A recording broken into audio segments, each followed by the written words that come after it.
नमस्कार, सुबह लक्ष्मी में आप सभी का स्वागत है। मैं हूं हर्षदा सावंत। सबसे पहले देखते हैं आज सुबह की खास खबरें। ये जो 14% लगने के बाद टैक्स बर्डन 5% से बढ़कर 5.6% होगा, तो एडिशनल बर्डन मतलब जितना लग रहा है उतना नहीं होना चाहिए। बजट के बाद सीएनबीसी आवाज पर सुलझी टैक्स की उलझने। रेवेन्यू सेक्रेटरी शक्तिकांता दास ने टैक्स एक्सपर्ट के सवालों का दिया सीधा जवाब। और आज सीएनबीसी आवाज पर लगेगा बजट महाकुंभ। बजट के ऐलानों का होगा बारीक विश्लेषण। जाने माने एक्सपर्ट्स बताएंगे कमाई के बेहतरीन मौके। फाइनेंशियल प्लानिंग में भी करेंगे आपकी मदद। अच्छे ग्लोबल संकेतों के बाद एशियाई बाजारों की अच्छी शुरुआत। निक्केई, कॉस्पी, ताइवान इंडेक्स में 0.25% तक की तेजी। एसजीएक्स निफ्टी अच्छी बढ़त के साथ 9030 तक पहुंचा। और चीन में रेट कट और अच्छे इकोनॉमिक आंकड़ों के बाद अमेरिकी बाजारों में रैली। 15 साल में पहली बार नैस्डैक 5000 के पार निकला। वही डाउ और S&P 500 में रिकॉर्ड ऊंचाई पर समाप्ति। और रिकवरी की उम्मीदों को एक बार फिर लगा झटका। कोर सेक्टर की ग्रोथ 2.5% से लुढ़क कर 1.8% पर आई। ऑटो बिक्री के मिले जुले आंकड़े। मारुति टाटा मोटर्स ने बेची ज्यादा गाड़ियां, लेकिन M&M ने किया निराश। बजाज ऑटो की कुल बिक्री 22% लुढ़की। हीरो मोटोकॉर्प से भी निराशा। सबसे पहले देख लेते हैं अंतर्राष्ट्रीय बाजारों की ओर से क्या संकेत मिल रहे हैं और एसजीएक्स निफ्टी किस तरह का इंडिकेशन दे रहा है। कल का सत्र भारतीय बाजारों के लिए आपको याद होगा हल्की सी मुनाफा वसूली का था, जहां पर ऊपरी लेवल्स पर हमने देखा बाजार कुछ फिसलता हुआ दिखाई दिया। अंत में निफ्टी करीब 50 अंक बढ़ पाने में कामयाब था, लेकिन सेंसेक्स में जो 100-150 पॉइंट की तेजी थी वो सिमट के रह गई। और यहां पर मिड कैप काउंटर्स में भी हमने देखा लगभग 1% की गेंस देखने को मिले। लेकिन आज क्यूज काफी बेहतर दिख रहे हैं, खासतौर से इंटरनेशनल मार्केट्स में रैली है, इसीलिए हमने देखा है एसजीएक्स निफ्टी भी 9000 के ऊपर कारोबार करता है। इनफैक्ट 9020-30 तक के लेवल्स इसने दिखाए थे कुछ समय पहले। लेकिन क्या ट्रिगर है उस रैली के लिए? अमेरिकी मार्केट से क्या संकेत मिले हैं? एशिया की तस्वीर कितनी बेहतर दिख रही है? संदीप ग्रोवर हमारे साथ है सब इन्फॉर्मेशन के साथ। Sandeep, good morning. काफी चुस्ती लौटी है इंटरनेशनल मार्केट्स में। बिल्कुल, काफी अच्छे संकेत है इंडियन मार्केट्स के लिए। यूएस से शुरुआत करूं तो आधे से 1% के आसपास की मजबूती हमने वहां देखी। इनफैक्ट रिकॉर्ड हाइस पे क्लोजिंग हुई, जैसे आपने मेंशन किया। नैस्डैक में मार्च 2000 के बाद यानी कि 15 साल के बाद पहली बार 5000 का जो साइकोलॉजिकल लेवल है वो पार हुआ और डाउ S&P दोनों रिकॉर्ड हाइस पे जाके बंद हुए।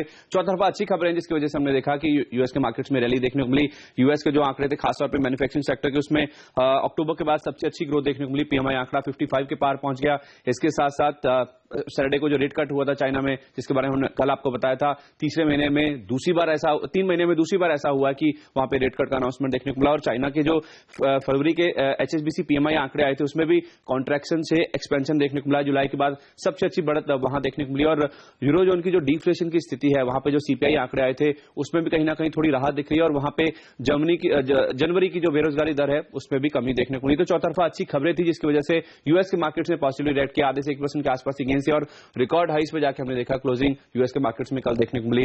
यूरोपियन मार्केट्स में भी शुरुआत काफी अच्छी देखने को मिली थी। जैसे मैंने कहा CPI के आंकड़े आए थे, वहां पे डिफ्लेशन में थोड़ी सी कमी जो स्थिति है वो सुधार हो रहा है। उसमें जैसा अनुमान किया जा रहा था -0.4% पर आंकड़ा आएगा, उसके मुकाबले -0.3% पर वही आंकड़ा निकल के सामने आया, तो उससे थोड़ी सी राहत देखने को मिली। लेकिन दिन के दौरान हमने देखा जब कच्चे तेल की कीमतों में दबाव देखने को मिला, करीब 2% के आसपास की कमजोरी वहां देखने को मिली, क्योंकि डॉलर में मजबूती थी और साथ ही साथ लीबिया में आउटपुट बढ़ा है, तो उसकी वजह से एनर्जी शेयरों पे काफी दबाव था। तो जो शुरुआत में तेजी बनी थी उसका पूरा इंपैक्ट हमने देखा एनर्जी शेयरों की वजह से गवा दिया उन्होंने। और ऊपरी स्तरों से हल्के होकर काफी मिले जुले और सपाट क्लोजिंग हमने देखा यूरोपियन मार्केट्स में देखने को मिली। लेकिन एशियन मार्केट्स की जहां तक बात है, जिसका का हाल हमने यूएस में देखा, रिकॉर्ड हाइस पे क्लोजिंग देखने को मिली। उसके बाद एशियन मार्केट्स में भी मिले जुले ट्रेड्स हम देख रहे हैं। निक्केई में हालांकि शुरुआत अच्छी हुई थी, अब वहां पे लाल निशान के साथ कारोबार देखने को मिला है।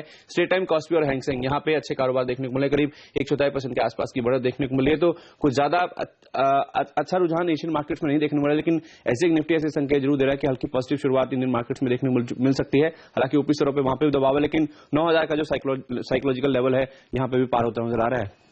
शुक्रिया संदीप इस अपडेट के लिए। जैसे संदीप कह रहे थे कि ग्लोबल इकोनॉमी में कुछ ऐसे एरियाज है, चाइना हो, अमेरिका हो, जहां पर इकोनॉमिक रिकवरी के संकेत आते हुए दिखाई दे रहे हैं, लेकिन भारतीय इकोनॉमी के आंकड़ों की स्थिति वैसी नहीं है। यहां पर हम जरूर कह रहे हैं कि 7.5% की GDP ग्रोथ देखने को मिलेगी, लेकिन आंकड़ों की स्थिति कुछ और ही है।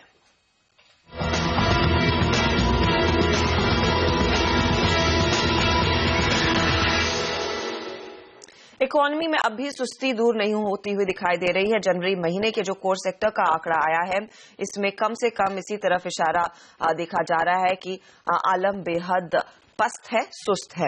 महीने दर महीने अगर आप देखें तो जनवरी में 8 कोर सेक्टर्स की जो ग्रोथ है वो 2.4% से कम होकर 1.8% पर रह गई है। इलेक्ट्रिसिटी ग्रोथ में 1% की कमी आ गई है। सबसे ज्यादा धक्का लगा है सीमेंट सेक्टर पर, जिसकी ग्रोथ करीब 4% से लुढ़क कर अब आधे % पर रह गई है।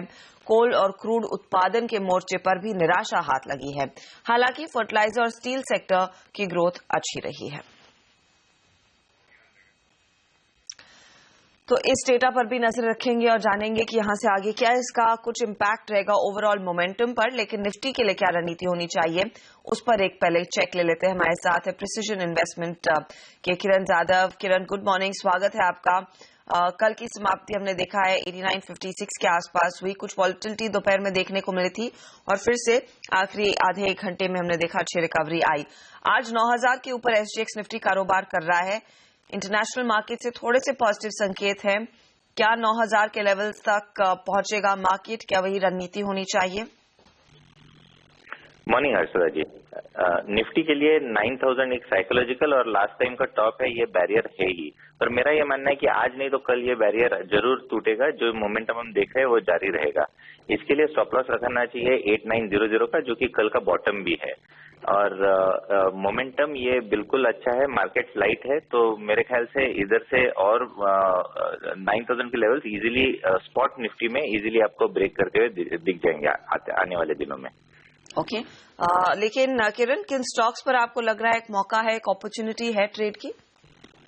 मेरे ख्याल से 2 स्टॉक्स है। HUL है, जहां पे ITC जैसे नीचे जा रहा है तो शिफ्ट होता नजर आ रहा है लोगों का ध्यान FMCG सेक्टर पे। HUL मेरा बाय रहेगा, जहां पे स्टॉप लॉस 923 का रखना चाहिए और इमीडिएट टारगेट 960 का होगा। पर मेरा ये मानना है कि इसमें और भी आउट परफॉर्मेंस देखने को मिल जाना चाहिए। दूसरा स्टॉक है एवर रेडी, जहां पे स्टॉप लॉस रखना चाहिए 215 और इसका मोमेंटम बहुत अच्छा है, तो इस मोमेंटम में आपको 258 के फर्स्ट टारगेट देखने को मिल जाने चाहिए। ओके, एवरेडी और साथ ही HUL दोनों में अपॉर्चुनिटी ट्रेड की तेजी की है। एवरेडी 258 के टारगेट के लिए खरीदारी की जा सकती है और HUL 960 के लेवल्स तक पहुंचेगा। बहुत बहुत धन्यवाद किरण इस जानकारी के लिए। हमारे साथ अब लाइन पर जुड़ गए हैं हमारे market secretary Anil Singh. Anil, good morning. Core sector growth में हमने देखा है कुछ डिक्लाइन देखा गया है 1.8%, लेकिन इंटरनेशनल मार्केट से क्यों पॉजिटिव है? क्या हम अंतर्राष्ट्रीय बाजारों की दिशा में बढ़ेंगे? जो हाइज नैस्डैक पर दिखे थे या फिर जो हमने देखा है एशियन मार्केट में भी थोड़ी बहुत खरीदारी हुई इनिशियल बिगिनिंग में, उसका कुछ इम्पैक्ट पड़ेगा? बिल्कुल हर्षदा, ऐसा लगता है कि पॉजिटिव मोमेंटम आज लगातार तीसरे दिन भी बरकरार रहेगा। इनफैक्ट तीसरे दिन नहीं, चौथे दिन भी कहना चाहिए। और संकेत सारे ही बेहतर आते हुए दिख रहे हैं। और ग्लोबल मार्केट स्ट्रॉन्ग है जैसा आप बता रही हैं, और उसके अलावा कल के सेशन के डेटा काफी मजबूत है। FIs और डोमेस्टिक फंड्स दोनों ने कल कैश मार्केट में खरीदारी की है। वायदा कारोबार में भी इंडेक्स फ्यूचर्स में अच्छी खरीदारी के आंकड़े हैं, तो पूरी संभावना बनती है कि आज बाजार लाइफ टाइम हाई को छूने की कोशिश करे, उसके पार जाने की कोशिश करे। 9025 9050 अगला टारगेट है निफ्टी का, जहां तक अटेम्प्ट करने की कोशिश हो सकती है। और अगर एक क्लोजिंग उसके ऊपर की मिल जाए तो शायद फिर इसके बाद संभावना बनती है कि बाजार और ऊपर के गेंस लेने की कोशिश करे अगले कुछ सेशंस में। अब लोअर साइड रिस्क काफी लिमिटेड नजर आ रही है बाजार में। ऐसा लग रहा है कि बाजार 8900 के लेवल को तोड़ने के लिए तैयार नहीं, तो शॉर्ट टर्म ट्रेडर्स के लिए वहां पर एक सपोर्ट या फिर स्टॉप लॉस का लेवल हो सकता है और ऊपर की तरफ 9050 के आसपास के पहले टारगेट हो सकते हैं। तो ओवरऑल मोमेंटम स्ट्रांग है, लेकिन एक बात यहां पर कहना चाहता हूं वो ये कि शायद अब बाजार में कैश मार्केट के स्टॉक्स में मिड कैप स्मॉल कैप शेयरों में एक्शन बढ़ने का वक्त आ गया है और ब्रॉडर मार्केट में आपको अच्छी तेजी का माहौल बनता हुआ दिखेगा, तो वहां पर ज्यादा बेहतर मौके होंगे ट्रेडर्स के लिए। शुक्रिया अनिल इस चेक के लिए। तो छोटे मझौले काउंटर्स में ज्यादा एक्शन के लिए तैयार रहिएगा। फोकस उस लिहाज से आपका वही होना चाहिए मार्केट में जब आप उतरते हैं ट्रेड के दौरान। हाँ, लेकिन CNBC आवाज पर आज का दिन काफी खास रहने वाला है। आज हम बजट महाकुंभ लगाने जा रहे हैं, जहां एक से बढ़कर एक बाजार के तमाम दिग्गज एक्सपर्ट्स जुटेंगे, जो न सिर्फ बजट के ऐलानों की बारीकी से विश्लेषण करेंगे, उसे डिकोड करेंगे, बल्कि वो शेयर पर भी आपको बताएंगे कि कहां पर जोरदार कमाई के मौके दिख रहे हैं, इस समय कौन से स्टॉक्स आपको लेने चाहिए इस तरह के मार्केट में और बजट के बाद पूरा फायदा कमाने के लिए। दिन भर मार्केट आउटलुक और आपके शेयरों पर सलाह के साथ साथ हम आपकी फाइनेंशियल प्लानिंग भी करेंगे। तो बने रहिएगा CNBC आवाज पर आज दिन भर और आप भी हिस्सा लीजिए इस बजट महाकुंभ में।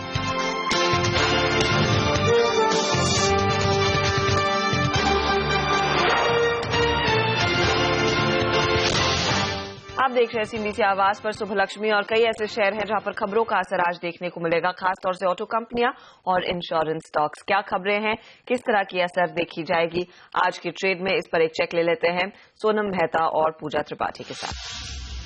Good morning. सबसे पहले ऑटो नंबर्स के साथ ही शुरुआत करेंगे। महिंद्रा अपने फरवरी महीने की बिक्री के आंकड़े घोषित किए हैं, बेहद ही कमजोर है। ट्रैक्टर का आंकड़ा हो या फिर ऑटो का आंकड़ा, दोनों कमजोर है।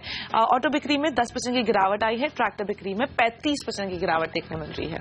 हीरो मोटोकॉर्प के ऑटो नंबर्स की बात करें तो यहाँ पर भी दबाव देखने को मिला है। नंबर्स में टोटल बिक्री में करीब 4% की गिरावट यहाँ पर देखने को मिली है। इसके अलावा हीरो मोटोकॉर्प ने साउथ के सुपरस्टार के साथ अपने पहले रीजनल ब्रांड एम्बेसडर के लिए साइन किया।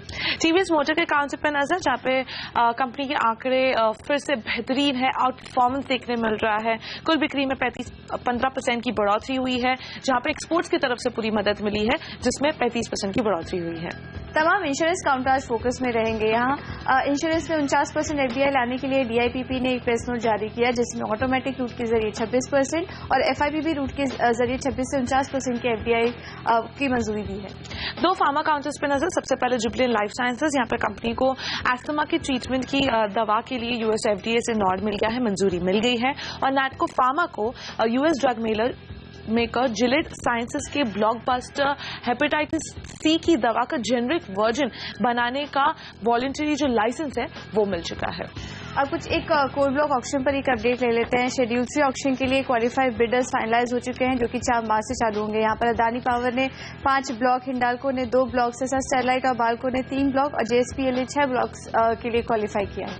GMR इंफ्रा का काउंटर फोकस में, जहाँ पर कंपनी अपने एग्जिस्टिंग शेयर होल्डर्स को राइट्स इशू के जरिए कुछ शेयर्स जारी करेगी, जिसके जरिए कंपनी की लगभग 1400 करोड़ रुपए जुटाने की योजना है, जिससे कंपनी अपने कर्ज को कम करेगी। ये राइट्स इशू का इशू प्राइस जो है वो 15 रुपए प्रति शेयर का तय हुआ है, मौजूदा बार 17 रुपए 70 पैसे के पास का है। अब नजर डालते हैं कुछ फंड एक्शन पे। इफ्का लैब्स, यहाँ पर फ्रैंकलिन इन्वेस्टमेंट फंड ने कंपनी के करीब 10 लाख शेयर्स 662 रुपए प्रति शेयर पर खरीदे। वहीं जेनेस फंड ने कंपनी के करीब 10 लाख शेयर्स 662 रुपए प्रति शेयर पर बेचे।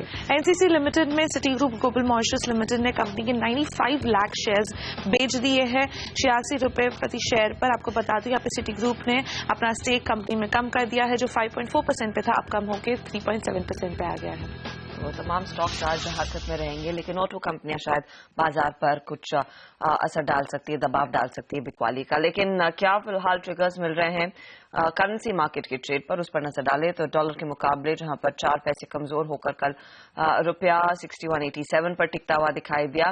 वहीं आज क्या स्ट्रैटेजी आपकी होनी चाहिए? SMC ग्रुप ऑफ कंपनीज के रवि सिंह हमारे साथ लाइन पर मौजूद है। Ravi, good morning. 61.86 पर लास्ट ट्रेड, क्या आप रणनीति सुझाएंगे आज के लिए? देखिए, मैंने आपके यहाँ पे फ्यूचर की रणनीति दी है, तो अगर स्पॉट में अगर आप ट्रेड कर रहे हैं तो आपको आज 61 रुपए 80 पैसे पे आपको बाय रखना चाहिए, और साथ में टारगेट के हिसाब से देखें तो आपको 62 रुपए 10 पैसे तक के टारगेट आपको देखने को मिल सकते हैं। रुपए में आज थोड़ी सी वीकनेस आपको यहाँ पर देखने को मिल सकती है, और अगर फ्यूचर में अगर आप ट्रेड कर रहे हैं तो 62 रुपए 15 पैसे पे आप बाय करके 62 रुपए 35 पैसे के टारगेट के लिए आप आज ट्रेडिंग कर सकते हैं। ओके रवि, साथ ही इसका क्या इम्पैक्ट रहेगा कमोडिटी मार्केट की ट्रेड पर, और खासतौर से बेस मेटल्स में आपको क्या लग रहा है, क्या रुझान होना चाहिए? देखिए, अगर रुपी वीक होगा तो थोड़ा सा यहाँ पर सपोर्ट मिलेगा, और जिस तरीके से चाइना के डेटा हैं तो यहाँ पर थोड़ा सा कॉपर और निकल में आप एक बाय की स्ट्रैटेजी रख सकते हैं। खासतौर से कॉपर में अगर आप देखें तो 370 के लेवल पे बाय करके 376 के टारगेट के लिए आप यहाँ पे देख सकते हैं, और साथ ही आप यहाँ पर निकल पे 860 के लेवल पे आप बाय करके 850 के स्टॉप लॉस से आप 880 का टारगेट यहाँ पर लेके चल सकते हैं। शुक्रिया Ravi, thanks for joining us. Ravi कह रहे हैं कि एक अपॉर्चुनिटी रहेगी कॉपर में और निकल में कुछ खरीदारी करने की लो लेवल्स पर, लेकिन रुपी में वीकनेस रहेगी और यही सपोर्ट करेगा आज लार्जली कमोडिटी मार्केट की ट्रेड को 62.10 के टारगेट के लिए वो स्पॉट में ट्रेड लिया जा सकता है। फ्यूचर्स की रणनीति जहां पर उन्होंने कहा है 60 to 35 के टारगेट के लिए आप वो तेजी की पोजीशन ले। वक्त हो रहा है एक छोटे से ब्रेक का, लेकिन बजट के बाद सीएनबीसी आवाज पर सुलझी टैक्स की तमाम उलझने। रेवेन्यू सेक्रेटरी शक्तिकांता दास से एक्सक्लूसिव बातचीत हमने की, वो बताएंगे ब्रेक के बाद।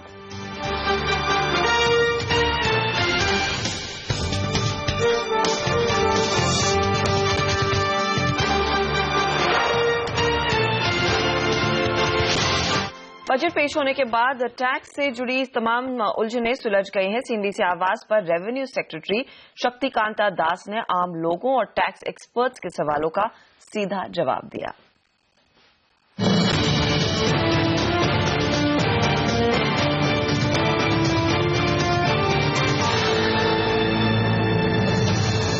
सर्विस टैक्स जो बढ़ाया गया है उसको लेकर लोगों में बड़ी घबराहट की कि हमारे जेब से पैसा ज्यादा जाएगा। क्या मंशा है सरकार के इसके पीछे जो आपने सर्विस टैक्स बढ़ाया है? जीएसटी के बाद जीएसटी का जो भी रेट होगा 20%, 22%, जो भी जीएसटी का रेट होगा, सर्विस टैक्स का रेट वही बन जाएगा, एक्साइज का रेट भी वही बन जाएगा। तो एक ओवरनाइट मतलब आप 12.36 से उसको 18% या 20% ऐसे नहीं ले सकते हैं, इसीलिए उसको धीरे धीरे बढ़ा रहे हैं ताकि जीएसटी में ये जब जीएसटी इंप्लीमेंट हो जाएगा, it's a movement towards GST. एक तो है जो सर्विस प्रोवाइडर है 10 लाख तक जिसका टैक्सेबल मतलब टर्नओवर है वो तो एग्जेम्प्टेड है, वो थ्रेशोल्ड लेवल है, दे आर एग्जेम्प्टेड। आप होटल में अभी भी जब जा रहे हैं रेस्टोरेंट में, उसमें एक 60% का अबेटमेंट है। मतलब अगर आप रेस्टोरेंट में खा रहे हैं और 100 रुपए का बिल बन जाता है तो 60 जो रुपया है वो अबेटमेंट में कट जाएगा, बाकी जो 40 रुपया है उसके ऊपर सर्विस टैक्स लागू होगा। तो जो 40 रुपया में सर्विस टैक्स लागू है, एक्चुअली अभी एज इट स्टैंड्स टुडे वो बर्डन 5% बनता है। आप अबेटमेंट के बाद जब कैलकुलेट करेंगे, ये जो 14% लगने के बाद टैक्स बर्डन 5% से बढ़कर 5.6% होगा। तो एडिशनल बर्डन मतलब जितना लग रहा है उतना नहीं होना चाहिए। Personal finance expert Arnav Pandya है हमारे साथ, तो वो एक सवाल पूछना चाहते हैं दास साहब आपसे। अर्नव जी पूछिए। मैं पूछना ये चाहता हूं कि आपने ऐसा बताया है बजट में कि ये एनपीएस के लिए जो 50,000 रुपीज का जो एक्स्ट्रा बेनिफिट है, तो वो एक्चुअली एक्स्ट्रा बेनिफिट है क्योंकि जिस प्रकार से टैक्स लॉज में अमेंडमेंट किया गया है उसमें ये सब सेक्शन के ऊपर एक सेक्शन 80CCE है जिसमें कोई बदलाव नहीं है, तो उससे तो बेनिफिट 1.5 लाख तक ही रहता है। तो आपका एक्चुअल प्लानिंग क्या है और क्या ये एडिशनल बेनिफिट है या नहीं? तो क्या दूसरा सेक्शन भी आप बदल देंगे आगे जाते हुए? ये बिल्कुल एडिशनल बेनिफिट है। अभी इस बजट से पहले सिचुएशन क्या था, 80C में जो 1.5 लाख तक 80C में प्रोविजन था जिसमें छूट मिलती थी, उसमें अप टू 1 लाख आप एनपीएस में लगा सकते थे and you could get the deduction उसमें मिलता था। तो वो जो डिडक्शन है, हमने 1 लाख का जो सीलिंग था एनपीएस के लिए उसको हमने हटा दिया। 80C का जो लिमिट है 1.5 लाख तक, अभी एनपीएस में भी आप 1.5 लाख तक इन्वेस्ट कर सकते हैं और उसमें आपको फुल जो डिडक्शन है वो मिल जाएगा। उस 1.5 लाख के ऊपर ओवर एंड अबव वो जो 1.5 लाख से जो एक्स्ट्रा 50,000 की गवर्नमेंट ने, वित्त मंत्री जी ने अनाउंस किया है बजट में, उसमें 80CCD एग्जेम्पशन जो 80CCD जो डिडक्शन है वो बिल्कुल मिलेगा एनपीएस स्कीम के लिए।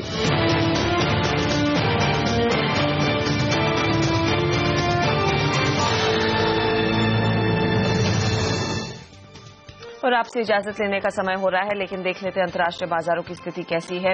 SGX निफ्टी आप देखिए ऊपरी लेवल से फिसलता हुआ 9020-30 तक के लेवल्स इसने दिखाए थे, लेकिन अंतर्राष्ट्रीय बाजार खासतौर से एशिया में हमने देखा थोड़ा सा करेक्टिव साइकिल शुरू होता हुआ। शंघाई का बाजार कुछ कमजोर खुले हैं, करीब 30 पॉइंट की गिरावट। वहां पर निकेई भी कल जहां पर 15 साल के हाईज पर ट्रेड करा था, उसके बाद कुछ मुनाफा वसूली का शिकार बना है। हैंगसेंग में भी हमने देखा करीब 30 पॉइंट की गिरावट देखी जा रही है और उसी के मद्देनजर हम देख रहे हैं SGX निफ्टी पर भी हल्की सी मुनाफा वसूली आती हुई दिखाई दे रही है। लेकिन याद रखिएगा कि अमेरिकी मार्केट्स के लिए एक बहुत ही अच्छा सेशन था जहां पर नैस्डैक 5000 के साइकोलॉजिकल लेवल्स पर जाकर टिका और S&P और डाउ में भी हाईज पर ही कारोबार होता हुआ दिखाई दिया। तो आज की ट्रेडिंग रणनीति काफी इंटरेस्टिंग होने वाली है। कौन से स्टॉक्स आपके रेडार पर होने चाहिए, इसी पर हमारी खास पेशकश लेकर आएंगे स्टॉक 2020, जहां पर हम आपको देंगे 20 बेहतरीन ट्रेडिंग आइडियाज।